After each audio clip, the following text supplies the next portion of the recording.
Olá, amigos da Placar, estamos chegando aqui depois da vitória corintiana por 3-2 sobre o Vasco da Gama. Timão melhora no Campeonato Brasileiro e afunda um pouco mais o Vascão na competição. Uma vitória que já não vinha há um bom tempo, hein? Demorou 6 rodadas para que o Corinthians conquistasse um resultado positivo. E o Vasco, que tinha aplicado aquele 6-0 no Santos, perdeu neste meio de semana para a equipe do Juventude. E hoje, jogando em casa, não teve força para enfrentar esse Corinthians. O Corinthians muito bem no jogo, hein? Meio-campo combativo, um meio-campo que brigou bastante, um meio-campo que correu bastante e dominou as principais ações quando enfrentou o meio-campo da equipe do Vasco da Gama. E olha que o Corinthians não conta ainda com o Yuri Alberto, com o Memphis Depay, o Carrillo só no ano que vem, e o Martinez, que recentemente também se machucou. E o Garro, não é? Que não iniciou o jogo, entrou no decorrer da partida e que não está 100% fisicamente também depois de uma contusão. Mas enfim, contra esse Vasco da Gama, o técnico Dorival Júnior conseguiu uma formatação de time no meio-campo que liberou principalmente os laterais. O Bidu e o Mateuzinho foram bem no jogo e diretamente estiveram ligados a 2 dos 3 gols do Corinthians neste jogo, né? O Bidu fazendo um cruzamento para o gol do Maicon e depois o Mateuzinho aproveitando um rebote no chute do Garro. Léo Jardim deu o rebote para o lado e aí o Mateuzinho fez o cruzamento para que o Guinegão marcasse o segundo gol do Corinthians. O Corinthians faz 1-0, como eu disse, com o Maicon, cruzamento do Bidu bem na partida. No segundo tempo vem um empate com o Verratti, que substituía o Tietê, que deixou a equipe, não é? E aí o Verratti empatou o jogo numa cobrança de pênalti. Inclusive, um lance bem polêmico, não é? Muita reclamação do lado do Corinthians, porque o árbitro Rodrigo Pereira demorou um tempão para confirmar esse pênalti. Foi uma disputa pelo alto do Ramalho, zagueiro corintiano, com o Verratti. Os dois abrem o braço, muita gente entende que há um toque do Verratti deslocando o zagueiro corintiano, e aí nessa disputa a bola bate no braço do zagueiro do Corinthians e o pênalti foi marcado para que o Verratti empatasse o jogo aos 13 minutos do segundo tempo. Mas aí o Corinthians faria 2-1 e 3-2. O 2-1 com o Guinegão, nesse chute do Garro, com o Léo Jardim tocando para o lado a bola e o Mateuzinho aproveitando e fazendo o cruzamento na medida para o Guinegão marcar o 2-1.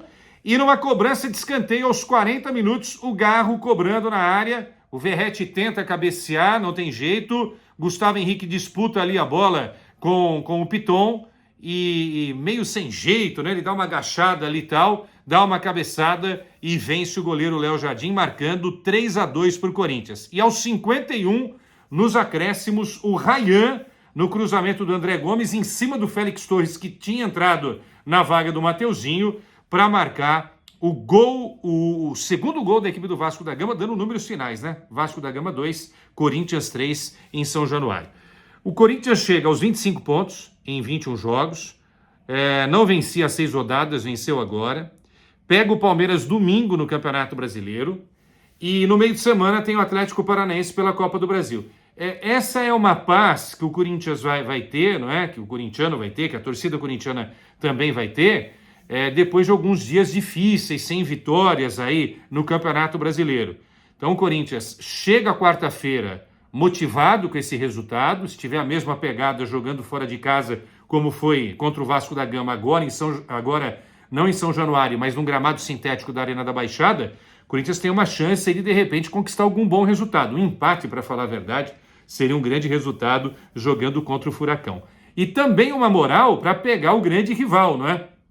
Porque desde o ano passado, com o Ramon, e agora com o Dorival, os melhores jogos, as melhores atuações do Corinthians, menos no Campeonato Brasileiro no primeiro turno, mas as melhores atuações no Brasileiro do ano passado, Campeonato Paulista dessa temporada, foram contra o Palmeiras, né? Contra o Palmeiras, o Corinthians realmente joga tudo que pode, ou talvez que não possa, mas que consiga jogar, porque se trata realmente de um grande clássico, o maior clássico que o Corinthians tem contra o maior rival, que é o Palmeiras. e desse jeito o Corinthians vai fazendo os pontos necessários para tentar dar uma respirada e ficar mais tranquilo, porque a situação do Corinthians não é totalmente confortável, né? Tudo bem, 25 pontos agora, o que tem menos pontos ali na zona do rebaixamento é o Sport, mas o primeiro que está tentando sair tem 19, então 19 para 25 são 6 pontos. O Corinthians tem 2 rodadas à frente, mas o Corinthians também tem jogos a mais em relação a alguns adversários. Um jogo a mais ou 2 jogos a mais em relação a alguns adversários. Então ele precisa sim melhorar esse aproveitamento para não correr nenhum risco. Então essa é, né, nesse momento, a classificação do Corinthians. E a vitória que traz essa paz momentânea até os jogos decisivos aí desta semana. O primeiro jogo da Copa do Brasil contra o Atlético Paranaense lá em Curitiba e o jogão contra o Palmeiras, que está do outro lado da tabela brigando por título, enquanto o Corinthians precisa pontuar para ter uma tranquilidade no Campeonato Brasileiro. É isso, deixa o seu like para esse comentário, acompanhe a nossa programação e voltamos ao longo da semana aqui na Placar com o Debate Placar, para falar muito do Corinthians, participação do Corinthians nas competições e nesta segunda-feira para tratar de um tema importante, para fechar esse comentário, hein? O novo presidente será eleito. São 3 candidatos, Osmar Stabile, que é o atual presidente, pode se candidatar, Antônio Roque Cittadini e o André Castro. Um desses 3 será o presidente do Corinthians, eleito pelo Conselho nessa segunda-feira, para o mandato até dezembro de 2026. Tema que a gente trata aqui na Placar. Tchau!